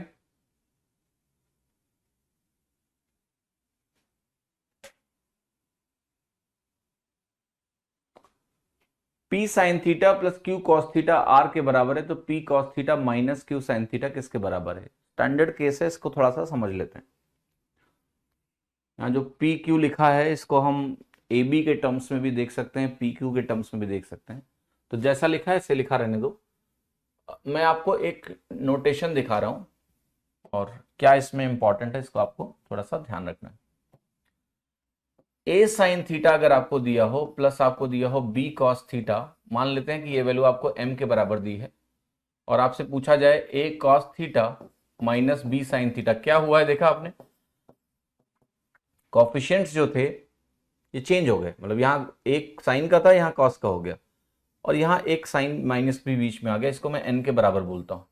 अगर आप इनको स्क्वायर करके ऐड करोगे, मैं लिख रहा हूं स्क्वायर एंड ऐड, अगर आप इनको स्क्वायर करके जोड़ोगे तो आपकी वैल्यू यहां बनेगी a square plus b square. क्यों? क्योंकि a square sine square theta a square cos square theta से कंबाइन होके a square into sine square theta plus cos square theta बनाएगा, जो कि 1 होता है, तो ए स्क्वायर, ऐसे ही बी स्क्वायर। जो टर्म ए बी के आएंगे 2ab sine theta cos theta, यहां से minus 2ab sine theta cos theta, वो कटेंगे, और ये वैल्यू आपकी हो गई M square plus N square के बराबर। तो इसेंशियली आपको एक तो ये एक्सप्रेशन बहुत अच्छे से याद रखना पड़ेगा कि अगर ऐसा है तो नेट रिजल्ट हमारा इसके बराबर। ओके, लेकिन इस सवाल में आपसे जो पूछा है उसको बहुत ध्यान से देखो कि मुझे ये दिया है और मुझे ये निकालना है। ठीक है, मुझे ये दिया है और मुझे ये निकालना है, मुझे a cos theta minus b sine theta की वैल्यू चाहिए। तो आप कहोगे वो वैल्यू क्या है, एन के बराबर है। आप मुझे बताओ यहां एन किसके बराबर आया। आप कहोगे यहां पर जो एन की वैल्यू आई वो आई a square plus b square minus m square का स्क्वायर रूट और प्लस माइनस। तो इसी एक्सप्रेशन से मैं एन की वैल्यू निकाल सकता हूं। तो इसको अब आपको ऐसे ध्यान रखना है कि अगर मुझे ये दिया है और मुझे ये लिखना है तो मैं कैसे लिखूंगा, मैं लिखूंगा ए स्क्वायर प्लस बी स्क्वायर, इन दोनों के कोफिशिएंट का स्क्वायर माइनस इसका स्क्वायर, और ये प्लस माइनस। मान लिया आपको m लिखना हो और ये दिया हो, ये दिया है और मुझे ये लिखना है, तो मैं कैसे लिखूंगा, same process, plus minus a square plus b square minus n square. आप एम स्क्वायर निकालोगे तो ऐसा आ जाएगा। ठीक है, तो ये जो प्रोसेस है ये इसको बहुत अच्छे से ध्यान रखना है। ओके, क्लियर, समझ में आया, इज इट क्लियर? हाँ जी, तो ये ध्यान रखना, ये दिया हो और मुझे ये लिखना हो तो मैं कैसे लिखूंगा। अब जैसे ये सवाल है, ये आपको दिया है, ये लिखना है आपको, तो आप कहोगे कैसे लिखोगे, आप कहोगे P square plus Q square minus R square plus minus, नहीं कौन सा करेक्ट है, ये बी ऑप्शन है, बट प्लस माइनस का साइन यहां भी होना चाहिए। ठीक है, P square plus Q square minus R square and plus minus का साइन होना चाहिए। ठीक है, तो वो नहीं लगा तो कोई बात नहीं, तब भी हम बी ऑप्शन लगाएंगे, प्लस माइनस दिया हो या ना दिया हो, बट आइडियल प्लस माइनस का साइन होना चाहिए। आपको समझ में आ रहा है चीज? यस। ए स्क्वायर माइनस बी स्क्वायर नहीं होगा, ए स्क्वायर प्लस बी स्क्वायर होगा। जब आप स्क्वायर करते हो ए स्क्वायर प्लस में रहेगा, बी स्क्वायर भी प्लस में रहेगा। तो डोंट हैव सच कंफ्यूजन्स। कहाँ माइनस आएगा, कहाँ माइनस लगाऊं बताओ? कहाँ ए स्क्वायर माइनस बी स्क्वायर, क्यों आएगा माइनस में? आप इन दोनों का स्क्वायर करके जोड़ रहे हो, तब ये a square plus b square बन रहा है। A square sine square theta plus a square cos square theta a square, b square cos square theta plus b square sine square theta b square, plus में minus कहां से आ गया? अब ये सवाल देखो, बिल्कुल वैसा ही सवाल है बट थोड़ा अलग सा सवाल है। यहां आपके पास जो वैल्यू दी है वो दी है 8 cos A plus 15 sin A is equal to 17। 8 sin A plus 15 cos A की वैल्यू आपको बतानी है कितनी होगी। ओके, ये अच्छा सवाल है और मैं इसको किस तरीके से समझाने जा रहा हूं इसको बहुत ध्यान से सुनिएगा, बहुत ध्यान से सुनिएगा। चैट में कृपया थोड़ा सा क्लास फोकस्ड हो जाएं आप लोग, भटके ना, ठीक है? ये मैंने एक ट्राइंगल बनाया आपके सामने, बहुत ध्यान से देखना है। ट्राइंगल क्या है? 8 15 17 दिख रहा है। ये 8 15 17 आपको कुछ दिख रहा है अच्छे से? मुझे दिख रहा है कि 8 15 17 जो है ये एक राइट एंगल ट्राइंगल है, वो पाइथागोरियन ट्रिपलेट है। 8 15 17 एक राइट एंगल ट्राइंगल बनाते हैं जिसमें 8 और 15 अगर परपेंडिकुलर हो तो 17 हमारा हाइपोटेन्यूज हो जाता है। अब जरा कुछ चीजें हैं, इसको जरा ध्यान से हम समझने की कोशिश करते हैं, बहुत ध्यान समझने की कोशिश करते हैं। अगर मैं यहां से एक परपेंडिकुलर ड्रॉप करूं ऐसे, देखना ध्यान से, और इस एंगल को मैं बोलने जा रहा हूं थोड़ी देर के लिए, इस एंगल को मैं थोड़ी देर के लिए बोलने जा रहा हूं, मान लिया ए। मैंने क्या बोला? इस वैल्यू को ए बोला। तो क्या ये वैल्यू मेरी ए हो जाएगी? फिर से ये 90 माइनस ए हो जाएगा। यस, 90 माइनस ए हो जाएगा। अब एक चीज बताओ, मैंने आपको शुरुआत की क्लास में कुछ बताया था कि अगर ये एंगल थीटा है और मान लिया आपको ये वाला मान दिया हो कि ये वाला मान मेरा लेट अस से आर है, तो हम इसको क्या बोलते हैं? R cos theta. और इसको हम क्या बोलते हैं? मतलब आर से सटा हुआ जो आधार है थीटा एंगल पे, आर कॉस थीटा कहलाता है, और ये वैल्यू हमारी आर साइन थीटा कहलाती है। ठीक है, तो उसी हिसाब से अगर आप इसको ध्यान से देखोगे तो आप कहोगे ये इस ट्राइंगल को अगर ध्यान से देखें तो ये हाइपोटेन्यूज हो गया। तो ये लंबाई मेरी क्या हो गई? ये लंबाई हो गई मेरी 15 इंटू साइन 90 माइनस है या कॉस 90 माइनस है। ये आधार है इस तरह से इस हाइपोटेन्यूज का, तो 15 कॉस 90 माइनस है, यानी ये हो गया 15 साइन है। इस वैल्यू को ध्यान से देखो, इस ट्राइंगल में, राइट एंगल ट्राइंगल में ये हाइपोटेन्यूज है, ये एंगल ए है, तो ये आधार हुआ, तो इसकी वैल्यू हो गई आपकी 8 कॉस है। क्या हो गया? 8 कॉस है, 15 साइन है। आप देखो यहाँ क्या लिखा हुआ है, 8 कॉस है प्लस 15 साइन है बराबर 17। तो आपको यह समझना है कि अगर कभी भी कॉस का कॉफिशिएंट और साइन का कॉफिशिएंट और ये 17 जो राइट साइड में लिखा हुआ है, ये अगर पाइथागोरियन ट्रिपलेट हैं या पाइथागोरस ट्राइंगल हैं या राइट एंगल ट्राइंगल में सेटिस्फाई हो रहे हैं, या 8 15 17 कुछ भी हो सकता है, कोई जरूरी नहीं कि ये 17 ये हो, ट्रिपलेट इंटीजर में हो।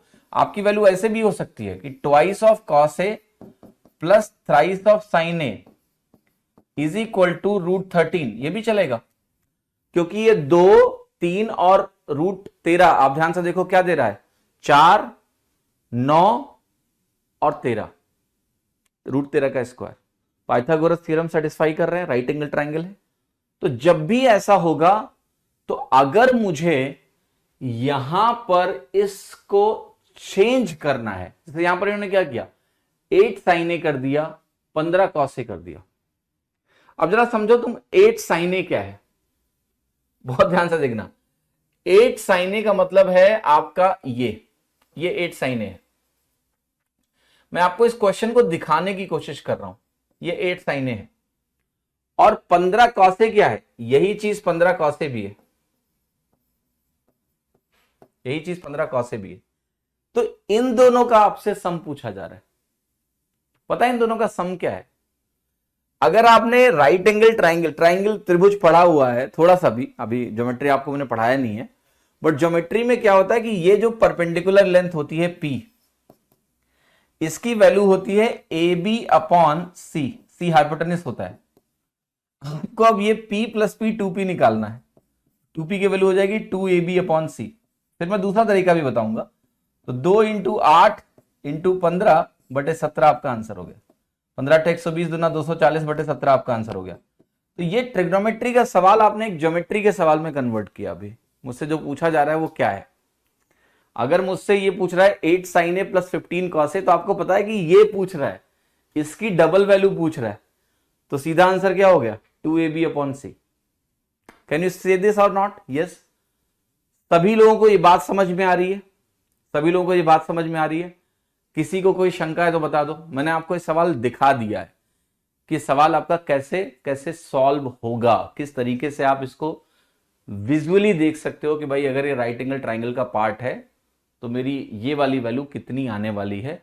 तो यहां पर आप इसको लिख सकते हो कि अगर आप इसको थोड़ी देर के लिए P मान लेते हैं, P cos A, और यहाँ Q sin A है, और ये वैल्यू 17 के बराबर आई, और मुझसे यहाँ P sin A plus Q cos A पूछा गया, तो ये वैल्यू आपकी हो जाती है 2PQ अपॉन, इसको R बोल देते हैं, R।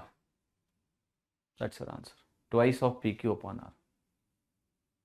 I have just tried to show you this question visually. Visually समझ में नहीं आ रहा तो एटलीस्ट फॉर्मूला तो याद करो कि 2PQ अपॉन R, ये वैल्यू मेरी सॉल्व होके आ जाएगी। तो मैं अब इसको एक जनरलाइज फॉर्मूले के फॉर्मेट में आपके लिए लिख देता हूं, जनरलाइज फॉर्मूला, कि एटलीस्ट एग्जाम में आप कभी गलती ना करें। तो आपका यहां है P cos A plus Q sin A is equal to R, और आपसे पूछा गया, मान लिया कि P sin A plus Q cos A की वैल्यू क्या है, ये आपसे पूछा जाए, तो ये वैल्यू आपकी होगी twice of PQ upon R, twice of PQ upon R। ठीक है।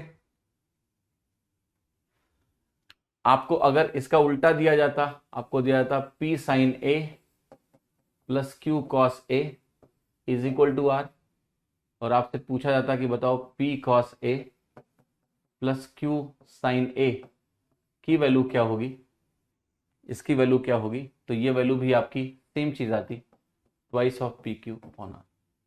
तो ये दिया है, ये निकालना हो, कॉफिशिएंट्स को रिवर्स कर दिया है आपने बस। तो अगर कॉफिशिएंट को आपने रिवर्स कर दिया है तो कॉफिशिएंट को रिवर्स करने से आपकी ये वैल्यू कैलकुलेट होकर आ जाएगी। मैंने इसका विजुअल प्रूफ देने की कोशिश करी है, क्योंकि जो दूसरा तरीका है इसको प्रूफ करने का वो अननेसेसरीली हो जाएगा, कर देंगे, अननेसेसरी ज़्यादा लंबा है कि आप दोनों को स्क्वायर करोगे फिर से, और स्क्वायर करके जब आप जोड़ोगे तो आपको साइन ए और कॉस ए के टर्म बचेंगे, है ना। फिर पहले इक्वेशन से उसकी वैल्यू निकालो, इधर उधर रखो, उसमें घुसने की आवश्यकता है नहीं। ट्राइंगल से हमें डायरेक्टली दिख रहा है, ज्योमेट्री से रिलेट कर पा रहे हैं इस चीज़ को। और ये वैल्यू कैसे आती है? ये वैल्यू भी बहुत सरल है, ये ट्राइंगल के एरिया को इक्वेट करने से आता है कि ट्राइंगल का एक एरिया हाफ ए बी होगा और एक area half C into P होगा। तो इसको इक्वेट करने से आता है कि आपकी जो पी की वैल्यू है वो ए बी अपॉन सी है, और मुझे पता है ये दोनों सेम चीज़ें हैं, और अगर ये दोनों सेम चीज़ें हो गई तो that's what my answer is. Okay, हाँ जी। कुछ लोग कह रहे हैं बीच में माइनस दिया हो, तो माइनस वाला तो यहाँ कर ही चुके हो तुम। अभी बीच में माइनस दिया हो तो यहाँ मैंने दिखा दिया ना आपको कि ये माइनस वाला तो तुम अभी कर चुके हो, जस्ट अभी किया तुमने माइनस वाला। ठीक है, चिंता मत करो, अभी सारे क्वेश्चंस के फॉर्मेट में तुम्हारे मन में जो जो भावनाएं उत्पन्न हो रही है सब दिया हुआ है सवाल में, तो टेंशन लेने की आवश्यकता नहीं है। ओके, और घर जाके इस ट्राइंगल को तमीज से समझ लेना, क्योंकि नहीं समझोगे तो आपको होगी तकलीफ। और इसके और भी अंडरस्टैंडिंग के तरीके हैं, मैं उस पर भी आऊंगा। अभी पहले इसको देखो।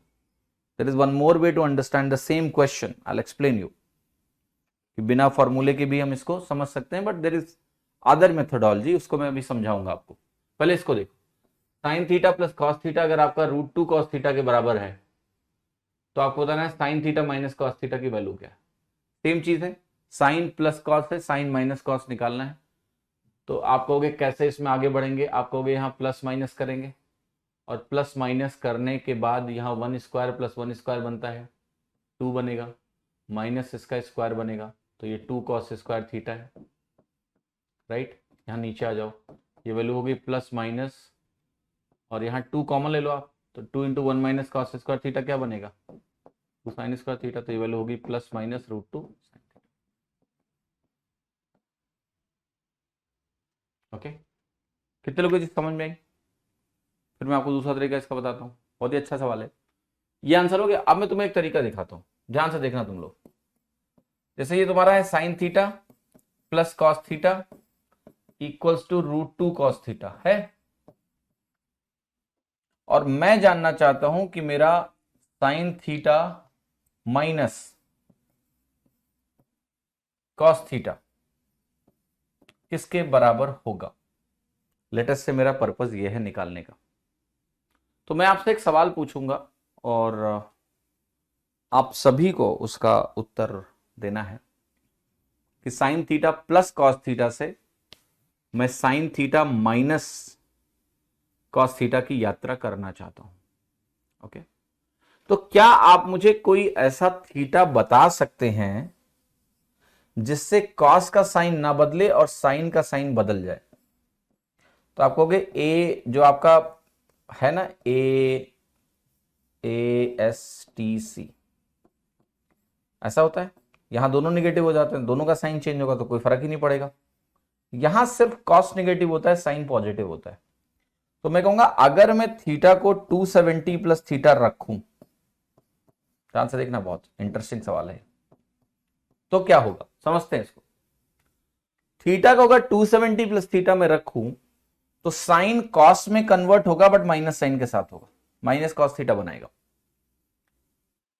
और मैं कहां रख रहा हूं मैं ये भी बता रहा हूं, मैं पहली इक्वेशन में रखूंगा क्योंकि पहली इक्वेशन मुझे पता है राइट साइड क्या है। तो मैं थीटा को 270 माइनस थीटा रख रहा हूं, प्लस थीटा रख रहा हूं, यहां भी थीटा को मैं 270 प्लस थीटा रख रहा हूं। क्या साइन थीटा 270 प्लस थीटा पे कॉस में कन्वर्ट होगा माइनस साइन के साथ? यस। क्या cos 270 plus theta cos sine में कन्वर्ट होगा लेकिन पॉजिटिव ही रहेगा? यस। तो तुम्हें क्या चाहिए था, sign theta minus cos theta चाहिए था, मिल गया ना। और राइट साइड में थीटा की जगह 270 प्लस थीटा रख दो, तो 270 प्लस थीटा रखने की वजह से ये वैल्यू √2 साइन थीटा दे देगी आपको। हाँ, बस इस कन्वर्जन में आपको वो प्लस माइनस नहीं दिखा क्योंकि प्लस माइनस स्क्वायर प्रोसेस से एक प्लस माइनस आता है, बट एटलीस्ट आपको इसका मैग्नीट्यूड दिख गया कि ये √2 साइन थीटा होगा। बिना स्क्वायर किए, बिना सॉल्व किए आप इसको ऐसे लिख सकते हैं, बिना उस चीज के जो फॉर्मूला आपने देखा थोड़ी देर पहले। नहीं, स्क्वायर समझिएगा, दोनों चीजें अलग हैं। स्क्वायर रूट की वैल्यू में प्लस माइनस नहीं होता है, ऐसा मैंने नहीं बोला है।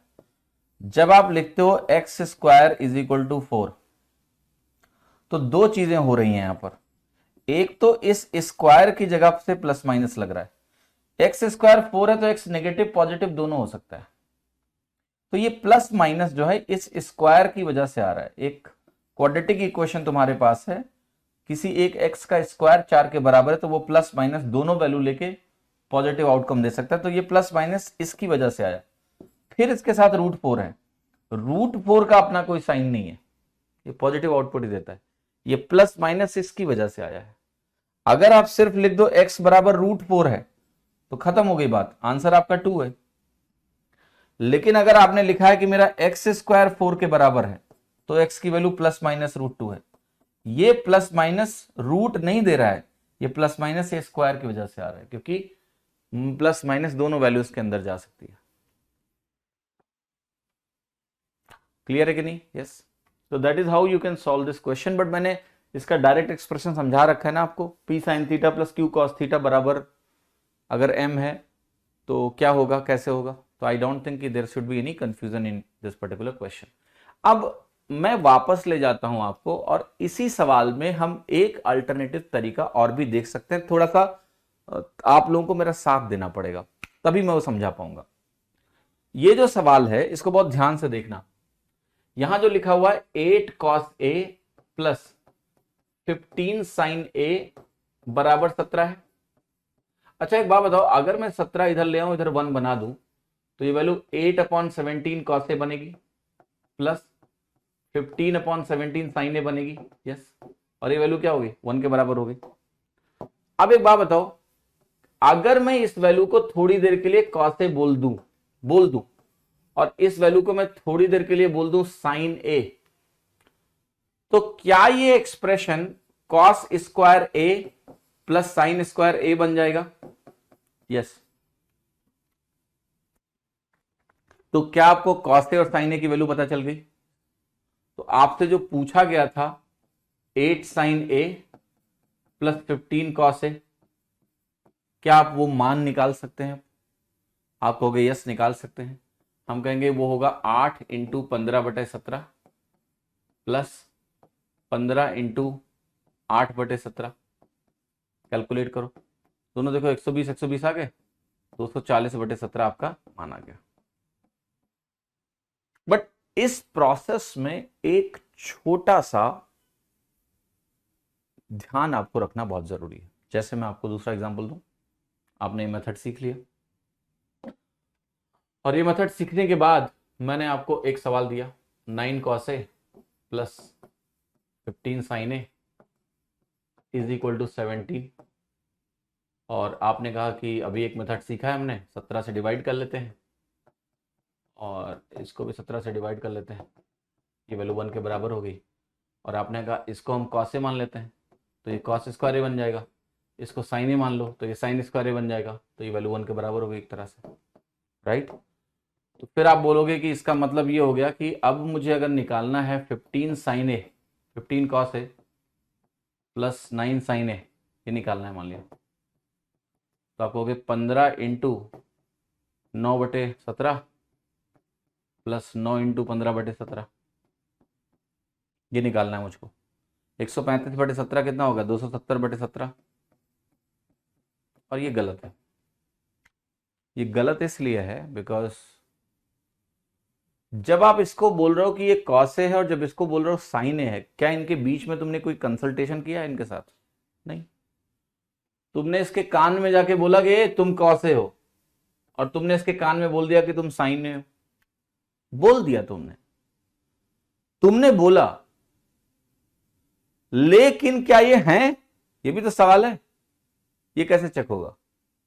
ट्रिपलेट डुपलेट छोड़ दो, ये तो तुमने रट के बैठा हुआ तुम कि ट्रिपलेट होना चाहिए तब बनेगा। क्या ट्रिपलेट कारण है इसका या कारण कुछ और है? ट्रिपलेट बनने का क्या मतलब है? ट्रिपलेट नहीं बन रहा है? ये तो वो हो गया ना कि तुम कोई कंडीशन रट के बैठे हुए हो। मैं पूछ रहा हूं क्यों ट्रिपलेट, क्यों? आगे ट्रिपलेट से ही क्यों बनेगा ये? Why only on triplet? कभी सोचा तुमने क्यों? 9 17 15 का ट्राइंगल नहीं बनेगा तो मतलब तो क्या हो गया? नहीं बन रहा ट्राइंगल तो कोई बात बोलो ऐसी कि जिसको मैं लेके थोड़ा कन्विंस हूं कि अच्छा हाँ इसलिए जो है ये बात गड़बड़ हो रही है। आप ही बोले थे। नहीं, मैंने कुछ नहीं बोला ऐसा। देखो वो डिस्कशन अलग था, ये डिस्कशन अलग है। वो डिस्कशन एक अलग चीज के लिए हो रहा था कि मैं आपको ट्राइंगल में दिखा रहा हूं कि भाई ये चीज है जो पूछी जा रही है। अभी हम एक अलग प्रोसेस में हैं। We are talking about a different process. Different process ये है कि हम इसको साइन ए मान रहे हैं, इसको कॉस ए मान रहे हैं और सॉल्व कर रहे हैं। ये प्रोसेस ही अलग हो गया। तो तुम ये मुझे बता दो कि क्यों यहां गलत हो रहा है। ट्रिपलेट शब्द मत यूज करो अभी, because that's not the fundamental problem here.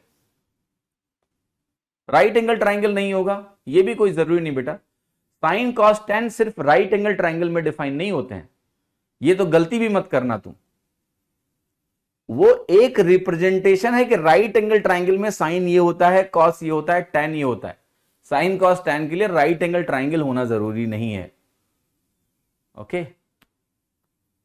जैसे हमने तुमको एक ट्राइंगल बना दिया मान लिया, और इस ट्राइंगल में हमने कहा ये एंगल मेरा 30 है, ये एंगल मेरा 20 है, 30 20 50 और ये 100 है, और फिर मैं तुमसे पूछूं साइन 30, तो तुम कहोगे कि नहीं होगा ही नहीं डिफाइन।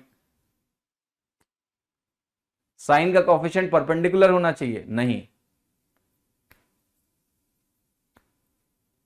साइन स्क्वायर है 1 plus cos square 1 right angle triangle के लिए होता है। ये किसने आपको बोल दिया कि sine square plus cos square 1 right angle triangle के लिए होता है? ऐसी गलती भी मत कर देना।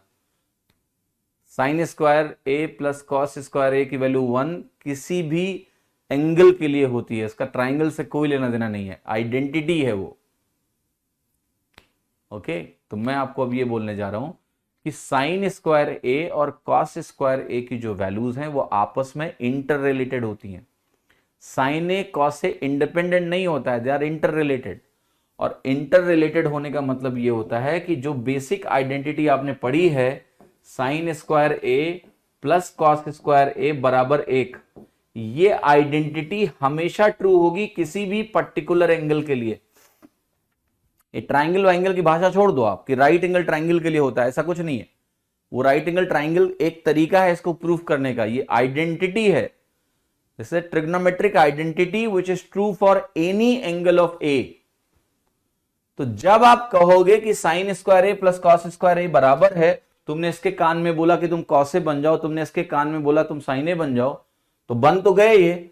फिर जो इनका फंडामेंटल नियम है, उस फंडामेंटल नियम पे जब आप घुसोगे ना, तब आप बोलोगे कि चूंकि ऐसा होना चाहिए बट ऐसा है नहीं, ये इसके बराबर होता नहीं है, इसका मतलब ये एजम्पशन गलत है, इसके लिए ये तरीका इस पर्टिकुलर केस के लिए गलत है।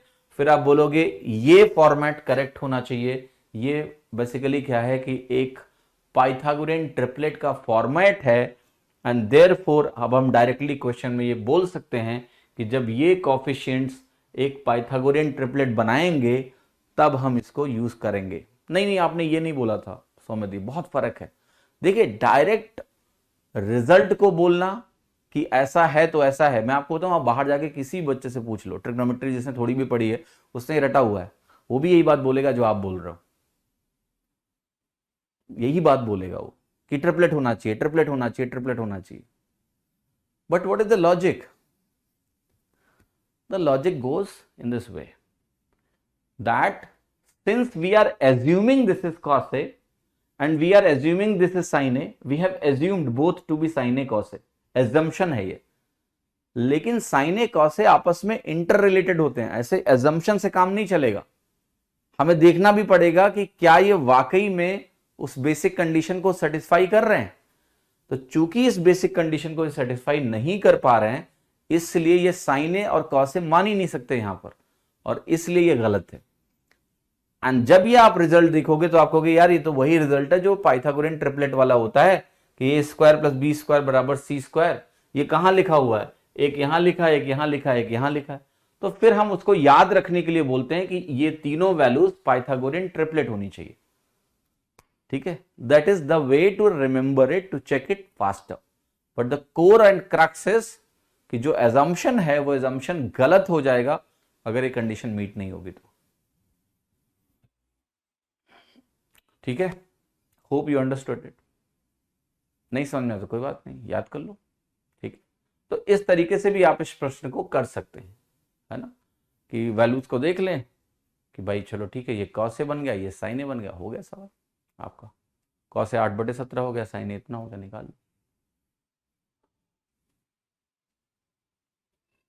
क्लियर है कि नहीं? इंटरडिपेंडेंट का मतलब ये है आलोक जी, साइन A और cos A इंटरडिपेंडेंट है। आपने अगर साइन A को 30 लिया तो cos की वैल्यू फिक्स हो गई। साइन A और cos A इंडिपेंडेंट नहीं होते। अगर आपने एक एंगल फिक्स किया साइन का तो cos अपने आप फिक्स हो गया, चेंज नहीं हो सकता है ना, दैट्स इट। यही मैं बोल रहा हूं कि साइन cos से इंडिपेंडेंट नहीं है। आपने एक को साइन A बोल दिया, एक को cos A बोल दिया, तो इसका मतलब ये नहीं कि वो सही है। चेक करना पड़ेगा कि क्या उनके स्क्वायर्स का सम 1 है कि नहीं है। अगर नहीं है तो नहीं सही है। ओके, तो एक एडिशनल चेकिंग इंपॉर्टेंट है। वही चेकिंग समराइज करके हम बोल सकते हैं कि जब ये 8, 15 और 17 जो वैल्यूज हैं, ये अगर पाइथागोरियन ट्रिपलेट हैं, यानी राइट एंगल ट्राइंगल में सेटिस्फाई हो रही हैं, 8 स्क्वायर प्लस 15 स्क्वायर बराबर 17 स्क्वायर, तो ठीक है, नहीं तो नहीं ठीक है। और वो मैंने आपको समझा दिया। हाँ जी, चलिए अभी घर जाइए, और आज की क्लास सिर्फ यहीं तक। कल मिलेंगे और आगे बढ़ाएंगे आपके ट्रिग्नोमेट्री के डिस्कशन को। बाकी सवाल खुद से भी ट्राई करिएगा, सॉल्व करने की कोशिश करिएगा। ठीक है, सो बाकी एक बार रिवाइज कर लेना, अगर कुछ समझ में नहीं आया तो समझ में आ जाएगा। हाँ जी, चलिए, थैंक यू।